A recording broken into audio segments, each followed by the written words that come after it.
Eh bien, bonjour, bienvenue sur la radio de l'IUT du Littoral. Je suis en direct avec Monsieur Patrice Charlemagne. Monsieur Charlemagne, bonjour. Donc vous êtes professeur, mais vous êtes aussi chef de département du département TC, Technique de commercialisation, à l'IUT du Littoral, sur le site de Dunkerque. C'est bien ça?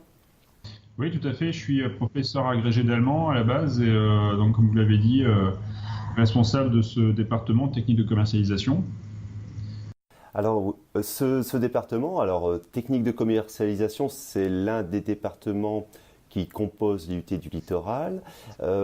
Donc, on comprend bien que derrière le mot technique de commercialisation, vous formez eh bien, des vendeurs, des commerciaux chevronnés. Oui, le département est l'un des 8 départements de l'IUT du littoral Côte d'Opale et un des 3 départements tertiaires. Alors, technique de commercialisation, c'est une des grandes spécialités tertiaires dans les IUT en France. Et le but de cette spécialité, en fait, c'est de former des commerciaux polyvalents. Donc pas juste des vendeurs, mais des commerciaux polyvalents qui vont pouvoir ensuite intervenir dans toutes sortes de domaines où on a besoin de leur talent. Ça peut être la finance, l'immobilier, le prêt-à-porter, l'automobile, le B2B, enfin les choses comme ça. C'est quelque chose d'extrêmement vaste en fait. On pense au DUT TC à vous écouter, mais il existe d'autres formations dans le département TC de Dunkerque.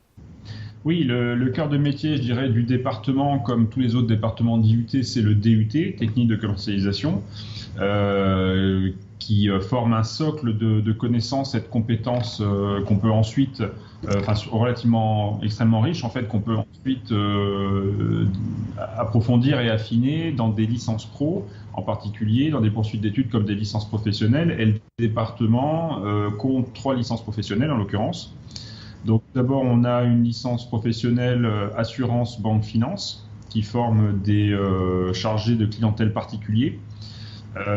Nous avons ensuite une licence professionnelle commercialisation des produits et services mention chargé d'affaires qui forme des commerciaux qui vont se spécialiser sur des produits techniques en B2B, comme on dit, en business to business, d'entreprise à entreprise. Et puis, en troisième lieu, nous avons une licence pro gestion des PME-PMI, mention reprise, création, transmission, donc qui forme des gens qui vont avoir pour spécialité donc de créer ou de reprendre des petites entreprises. D'accord. Donc à la sortie de l'IUT, donc c'est bien un diplôme soit Bac+2, DUT, que l'on va obtenir, ou un niveau Bac+3 après la licence professionnelle. Alors si on revient sur le DUT, quel est le profil, je dirais moyen, des lycéens qui entrent et qui choisissent le DUT-TC chez vous? En termes de filière du bac, ce sont principalement des bacs ES ou des bacs STMG, c'est-à-dire des gens qui ont quand même déjà une petite pré-spécialisation dans les matières liées à l'économie-gestion, dirons-nous. Ceci dit, nous acceptons en principe toutes les filières du baccalauréat, y compris des bacs professionnels par exemple. Les autres bacs technologiques ou généraux. La formation est suffisamment polyvalente pour que ces différents profils puissent s'y retrouver dans le sens où quelqu'un qui a un bac littéraire, par exemple, va plutôt s'amuser dans les matières qui sont liées au marketing ou à la communication, tandis que quelqu'un qui a un profil plus mathématicien comme un bac S, lui va pouvoir s'exprimer plutôt dans les matières liées aux chiffres, c'est-à-dire la gestion, la finance, enfin la gestion financière ou la comptabilité par exemple. D'accord. Donc on a aujourd'hui donc un DUT qui est quand même polyvalent. Vous nous avez donné quelques noms de matières. J'ai bien entendu la communication, la finance. Donc on a à la fois un domaine un peu littéraire et un domaine un peu mathématique. C'est aujourd'hui ce qu'on recherche dans le monde des entreprises, de la part des commerciaux, d'avoir cette polyvalence? Disons, ce qu'on recherche avant tout, c'est des gens qui aient ce qu'on appelle une force de vente, qui représentent des forces de vente. Alors, dans le programme, il ne faut pas oublier que le point fort, c'est quand même le marketing et la négociation, la relation clientèle. Donc, on met beaucoup l'accent là-dessus. Et c'est là aussi que des étudiants ayant des profils assez différents peuvent se retrouver. C'est-à-dire que ce qu'on demande, en particulier dans une formation tertiaire et en particulier Une formation commerciale, c'est des savoirs et des savoir-faire, mais aussi une bonne part de savoir-être. Et c'est ce savoir-être qu'on va cultiver pendant cette formation, ce qui explique que des étudiants qui ne sont pas forcément les premiers de la classe peuvent aussi trouver leur compte dans ce type de formation. Vous me disiez tout à l'heure hors antenne que effectivement le DUT c'est à la fois des cours, des TD, mais c'est aussi des événements hein, qui favorisent justement à l'acquisition de ce savoir-être. Je crois savoir qu'on organise des jeux d'entreprise, par exemple, des moments où on travaille beaucoup en groupe en TC, c'est ça ?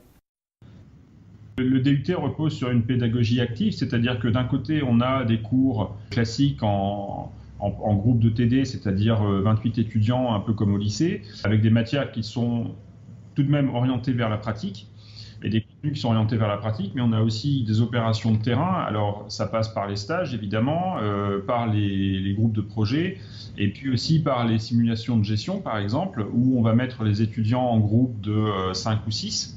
Ils vont devoir s'auto-gérer, entre guillemets, se prendre en charge totalement et ne pas se reposer uniquement sur l'autorité de l'enseignant pour mener à bien des opérations commerciales réelles ou fictives. Alors quand il s'agit de groupes de projets, ils vont devoir par exemple monter un événementiel de A jusqu'à Z en gérant tous les aspects, que ce soit logistique, technique, financier, humain aussi, communicationnel. Et puis les simulations de gestion, donc là aussi les étudiants sont en groupe, ils constituent une entreprise fictive, un logiciel calcule en fait l'efficacité de leurs décisions en vertu de un panel de critères qui n'ont pas forcément toujours, qui n'ont pas toujours pris en compte, parce qu'il ne s'agit pas d'acheter et de vendre, mais il y a aussi après d'autres charges à prendre en compte. Ça leur permet de faire leurs armes, un peu comme dans un simulateur de vol, sans risquer de faire s'écraser l'avion. C'est un peu l'intérêt de l'opération. D'accord. Alors toujours dans cet esprit d'innovation, hein, je pense que le maître mot dans votre département, c'est la passion de l'action. Donc on cherche à mettre toujours en jeu, mettre en action les étudiants. Oui, la finalité de la formation, de toute manière, en effet, notre slogan, c'est la passion de l'action, c'est qu'on forme des gens à des savoirs, mais surtout à des savoir-faire. Parce qu'en théorie, au bout de 2 ans, on prend des gens qui sortent du lycée, qui ont suivi une formation classique, et au bout de 2 ans, ils doivent être sur le terrain, en théorie, et être opérationnels au bénéfice de l'entreprise qui va les recruter. Donc il faut des gens qui soient en fait capables de prendre des initiatives, qui soient capables d'être proactifs, d'être force de proposition pour l'entreprise et de générer du chiffre d'affaires pour l'entreprise, parce que c'est ça l'objectif finalement. L'entreprise, les étudiants vont la fréquenter puisqu'il y a des stages, hein, c'est ça, en première, deuxième année ?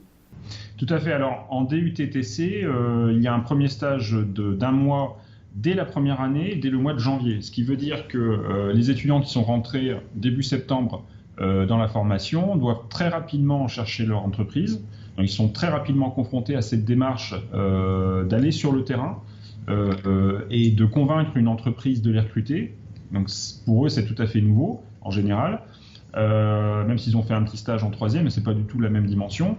Et puis, donc dès le mois de janvier, dès le retour des vacances de Noël, ils sont sur le terrain, ils travaillent face aux clients, parce que le but du stage de première année est d'être axé sur la vente. Ils doivent entrer en contact avec le client.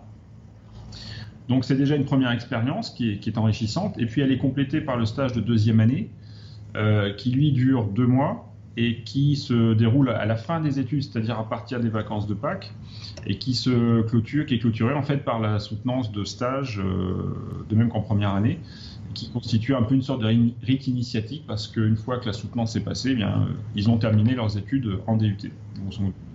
Alors, cela me permet d'aborder le dernier point de notre interview, hein. Donc à la sortie du DUT, quelles sont les options possibles en matière soit d'insertion ou soit de poursuite des études ? Alors soyons clairs, quand le DUT a été créé il y a une 50aine d'années, ou la section de Dunkerque en 1972, à l'époque dans les années 70, on pouvait espérer s'insérer facilement sur le marché du travail avec un DUT dans un poste qui permettait d'évoluer rapidement vers des responsabilités intéressantes. De nos jours, les choses ont bien changé. On sait que les études s'allongent et il est quand même si l'objectif c'est l'arrivée sur le terrain au bout de 2 ans, on sait très bien que dans le tertiaire, les entreprises recrutent rarement à Bac+2, préfèrent recruter à Bac+3.